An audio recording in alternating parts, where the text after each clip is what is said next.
Hoy quiero tratar cómo dibujar manos.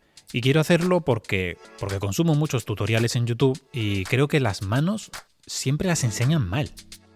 No sé por qué, pero todo el mundo repite los mismos conceptos y cuando yo los he estudiado he llegado a conclusiones diferentes. Verás, me gusta ver tutoriales porque me gusta ver cómo otra gente resuelve el mismo problema. Por ejemplo, quienes dibujan de forma más realista se basan mucho en referencias y quienes tienen un estilo más desenfadado recurren a la propia experiencia. Pero todos tienen en común el uso de formas geométricas para construir una base sobre la que dibujar. Esto es genial, porque así es como se debe dibujar, por capas. Bases simples sobre las que se añaden capas cada vez con más detalles, dibujando sobre dibujado, hasta completar el dibujo. Y si lo haces mucho, si dibujas mucho, puede que llegues a un momento en el que tendrás tan interiorizado las formas básicas que ni siquiera necesitarás dibujarlas.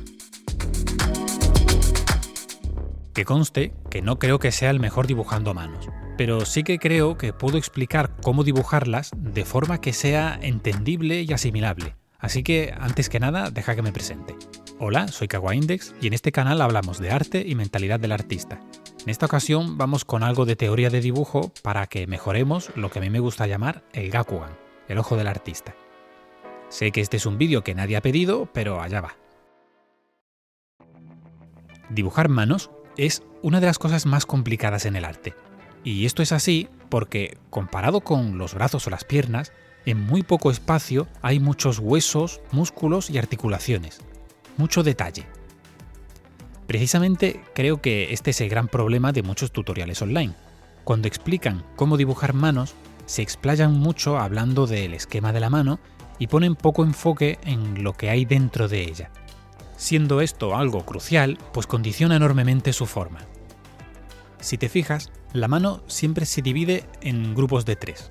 3 son los órganos, hueso, músculo y piel, 3 son las partes, muñeca, palma, dedos, y 3 son las partes a los que a su vez se subdividen los dedos. Para mí, lo más importante de la mano es entender los huesos, porque todo gira en torno a ellos. En la mano hay muy poco músculo y mucho dedo, pero en realidad los dedos no son más que huesos. Así que veamos los huesos. Los huesos de la mano se dividen de forma muy general en los huesos de la muñeca, el carpo, los huesos dentro de la palma de la mano, el metacarpo, y las falanges, los huesos de los dedos. Estas a su vez se subdividen en falanges, falanginas y falangetas. Siempre he pensado que no es necesario aprenderse los nombres de cada hueso y cada músculo, pero están ahí para que cuando hablemos de ellos en concreto, todos sepamos de qué músculo estamos hablando. Vale, una vez visto los huesos, vamos con el exterior. Si te fijas, los dedos se pueden resumir en cilindros, la palma en un cuadrado y el carpo, la muñeca, en un círculo. Creo que el primer error que se comete cuando se enseña cómo dibujar manos es reducir la palma a un cuadrado.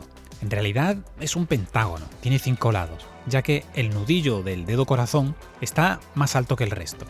Creo que en realidad los huesos metacarpianos, los huesos de la palma de la mano, no son más que una prolongación de los dedos, solo que están atrapados por los músculos y tendones de la palma. Esto significa que la movilidad de la palma de la mano es bastante amplia, aunque mucho más limitada que los dedos. Si te agarras el nudillo del meñique y lo mueves, te darás cuenta que el metacarpo del meñique tiene mucha más movilidad que el resto de sus hermanos. Y así es como se produce la famosa curva de Petaca que se suele enseñar cuando se esquematiza la palma como un cuadrado. Otro de los problemas que veo cuando se explican cómo dibujar las manos es que siempre se hacen desde el interior, nunca desde el exterior. Y la parte exterior de la mano en realidad es la que se ve más en un dibujo. Si aplicáramos las reglas que nos enseñan de la palma, el dorso se vería así. Y en principio no hay ningún problema, pero es que en realidad sí que lo hay. Como hemos visto antes, los huesos de la mano no son así, en realidad son así. La falange, el hueso más largo de los dedos, ocupa la mitad de la longitud del dedo. En comparación, la falangina y la falangeta ocupan la otra mitad. Cada una componen una cuarta parte del dedo.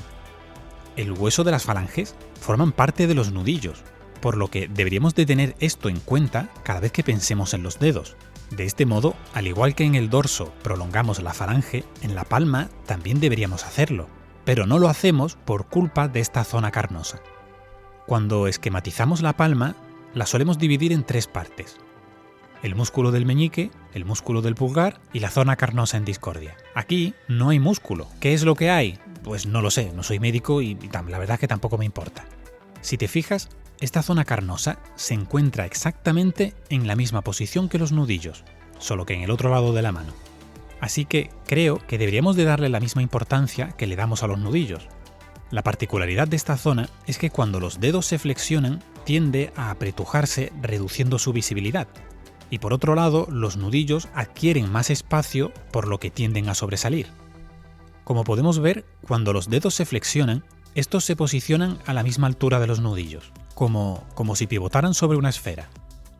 He visto muchos tutoriales que marcan los nudillos como esferas, pero nunca he visto uno que señale que la forma de subdividir los dedos es diferente cuando lo vemos desde la palma o desde el dorso. Y creo que esto es importante, porque gran parte de la confusión de las manos en realidad se puede resolver sabiendo esto. Ahora quiero ofrecer un truco que es cómo yo planteo las manos y cómo las dibujo. Para mí, en realidad las manos se componen de 3 partes: la palma, la mitad inferior de los dedos y la mitad superior de los dedos. Sí, esto significa que las 2 últimas falanges de los dedos, la falangita y la falangina, las agrupo y dibujo como un único bloque que más adelante dividiré en 2. Hago esto así porque, en realidad, la diferencia de posición entre ellos es mínima y solo se nota cuando cerramos el puño. Si estudias un momento tus dedos, los mueves y los flexionas varias veces, verás que el movimiento de ambas falanges es siempre el mismo. Hay como una regla ahí. Mientras más flexionado esté el dedo, más se curvan estas 2 falanges a modo de gancho, siendo su forma más curvada cuando se cierra el puño. Este movimiento siempre es igual, y por mucho control que tengamos de las manos, este en concreto no es algo que hagamos de forma consciente. En realidad, cada vez que movemos los dedos, siempre lo hacemos a través de las articulaciones, la de los nudillos y la que se encuentra a mitad de los dedos. La última articulación, en realidad, no la utilizamos conscientemente, ella se mueve sola. Por eso, cuando dibujo dedos gráciles, me gusta olvidar esta regla de la flexión. Evitar esta forma de gancho o garra que la mano tiende a hacer hará que las manos se vean más estéticas. En este ejemplo se puede ver cómo dibujo los dedos con 2 cuerpos en vez de 3. Y también se puede ver de forma extrema cuando dibujo manos de personajes furries. Me encanta dibujar este tipo de manos porque me permiten ser un poco más fantasioso con sus formas, ignorando ciertas reglas, como por ejemplo el número de dedos. Si te fijas bien, la subdivisión de falangina y falangeta directamente desaparecen cuando trabajo con este tipo de manos. Y esto hace que sea muchísimo más fácil dibujarlas. Cuando aprendí esto, apliqué esta simple regla de facilidad con las manos humanas. Tan solo debo asegurarme de subdividirla apropiadamente cuando llegue el momento. Pero como esquema, solo necesito dividir los dedos en 2 partes en lugar de 3. Así que, en conclusión diría, por muchos tutoriales que veas, practica por ti mismo, adquiere tus propios aprendizajes y cuando creas apropiados, compártelo con el mundo. Tal vez a alguien le sirva. Y eso es todo por hoy. Llevo un tiempo trabajando en un Discord donde poder generar comunidad, y creo que va siendo hora de dejar un link de invitación en la caja de comentarios. Recuerda que si quieres ayudarme, puedes alimentar al algoritmo con un like, un comentario o compartiendo el vídeo.